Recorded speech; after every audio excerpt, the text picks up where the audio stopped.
there is 1 degree of separation between the Biden family and the Chinese gang that set up the Mexican drug cartels in the fentanyl trade. And I think that's clearly the reason Joe Biden does not want to raise this issue. My first guest tonight is the founder and president of the Government Accountability Institute, which has been exposing government corruption and misuse of taxpayer money for over a decade. He's a New York Times best-selling author 4 times over. His latest book has him calling out China's blatant attack on our country. From the seemingly innocent app TikTok, all the way to a direct involvement in America's fentanyl crisis, he pulls no punches. Please welcome the author of Blood Money, Why the Powerful Turn a Blind Eye While China Kills Americans. One of our favorite guests. Welcome back, Peter Schweizer.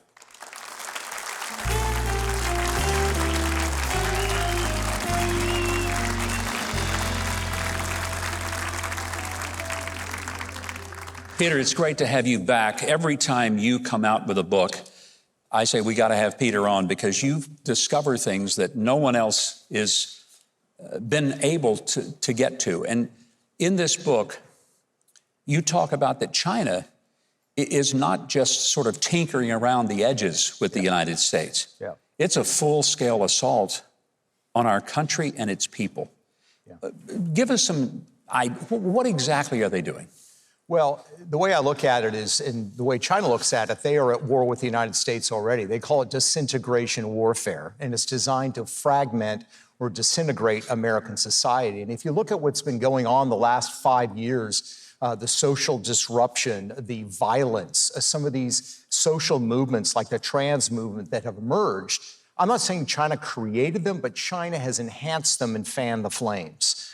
So, for example, you look at the rise in violence on America's street. We've had this phenomenon from 2018 to the present, where there's been more of a 1,200% increase in the rate of machine gun fire on the streets of America. Where does this come from? Well, beginning in 2018, China started smuggling into the United States these small devices. They're called Glock switches or auto sear switches, highly illegal. They convert a Glock handgun to a fully automatic machine gun. And who is China smuggling them to? Criminal gangs and drug dealers. So that's one of the reasons we have more violence in America's streets. If you look at some of the angry social protest movements, whether it was in 2020 or the current ones, the pro-Hamas protests that we're seeing, they're really being carried out by 2 groups which have ties to China. They pledge their allegiance to China, and they're driving a lot of these angry social protests. And then if you look at an issue like the trans movement that kind of emerged out of nowhere, we found out that 2 of the biggest funders of that movement are actually billionaires that are based in China.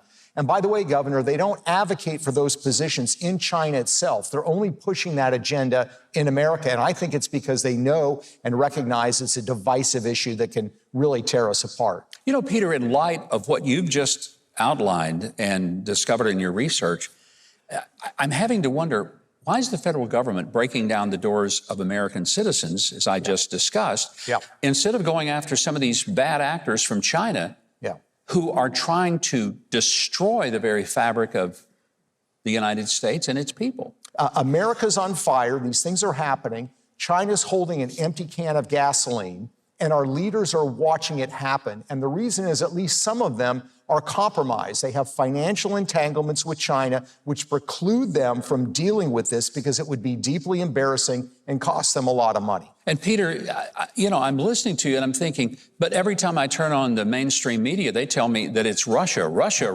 They're the ones that are behind all of this stuff. You're telling us that your research indicates that a lot of the darkness coming into this country is coming not from Russia, maybe some, but the bulk of it is China. Oh, absolutely. I mean, look, I'm not saying that Russia doesn't present problems, but Russia's a declining power. Russia's having a hard time with Ukraine. China is the ascendant power, and they are massively involved in sort of every aspect of what's going on. And they seek to weaponize things, not just to cause us political harm, Governor, but to actually kill Americans. There's a reason people are wanting to read this book. They're learning things they did not realize.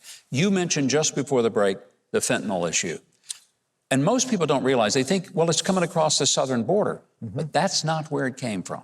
That's right. That's not where it originated. And I think the other thing that people don't understand is that fentanyl, the vast majority of people that die of fentanyl poisoning don't even know they're taking fentanyl.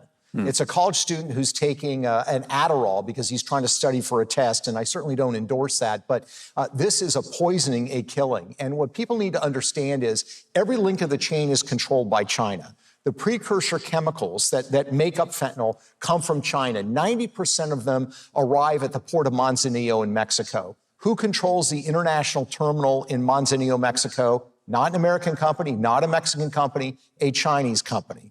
Those precursors are then moved to North Mexico, just along the U.S. southern border, where 2,000 Chinese nationals just happen to be that help the drug cartels take these precursors and mix them into this deadly cocktail. Now they've actually got the fentanyl. But people don't really take fentanyl. They think they're taking something else. You have to lace it into something. You lace it into a fake Vicodin or a fake Adderall. You need pill presses and you need pill molds that make the pills actually look like the real thing, even though they're not. The pill presses and the pill molds come from China, and according to our Department of Homeland Security, China sells it to the drug cartels at cost. They're not even making money doing it.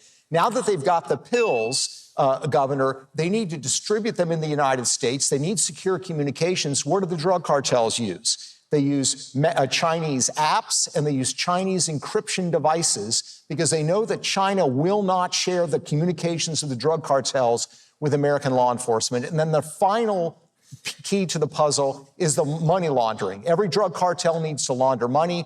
They used to launder their money through South American banks. The drug cartels now launder their money through Chinese state-owned banks, and they often use Chinese exchange students in the United States on education visas to do so. So this is a Chinese operation. It is revenge for the opium wars, and it is a leading cause of death for people under the age of 45 in the United States. And our president has said literally nothing to President Xi about this. Is that maybe tied to the fact that his family got $5 million from a company that's owned by the Communist Chinese Party? Yes. Is there a connection? There is. And in fact, it's even a little bit closer than that. In 2017, he got $5 million, Hunter Biden did, from Yi Yiming, a Chinese businessman, an interest-free forgivable loan to the Biden family that, of course, has never been paid. But here's the thing about Yi, the businessman. Not only is he tied to the CCP government, he was business partners with a Chinese gangster named White Wolf. And White Wolf. Anytime you get a name like White Wolf, it's not a good sign. Ain't a good guy. No, not a good guy. White Wolf is the head of the criminal gang that set up the Sinaloa cartel and the fentanyl trade.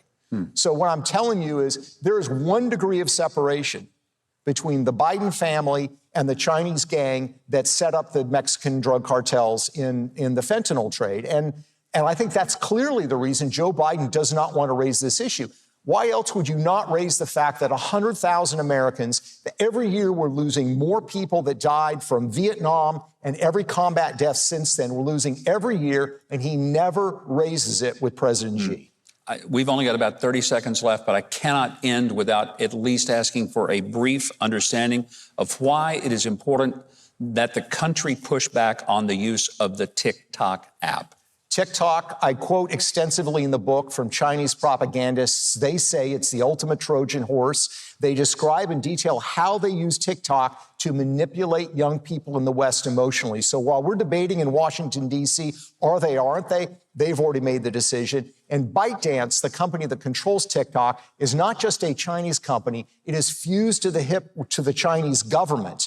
The algorithm that drives that app is not just a company secret. The government declared it a state secret, and the company actually does joint research with the Chinese Ministry of State Security, their spy agency, on how to manipulate people online. So if we cannot ban this app, it's pretty much lost. It's waving a white flag to the Chinese. Right. That's exactly right. No parent should allow his or her teenager or any child to be on TikTok for the simple reasons. And one of the things that I can tell you about Peter's book, every book that he does, he doesn't just say, I think, I feel, I believe. There is extensive source-related documentation. So read his book, not so you'll say, oh, yeah, I agree with him. Read it because you'll understand where did he get this information and how did he validate it. That's what makes it even more powerful.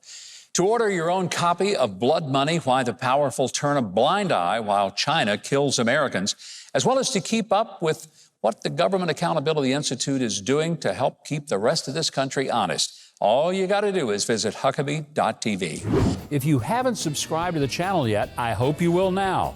The button is just below this video, and there's a little bell next to it. If you click on those, YouTube will reluctantly start letting you know when we've got a new video uploaded.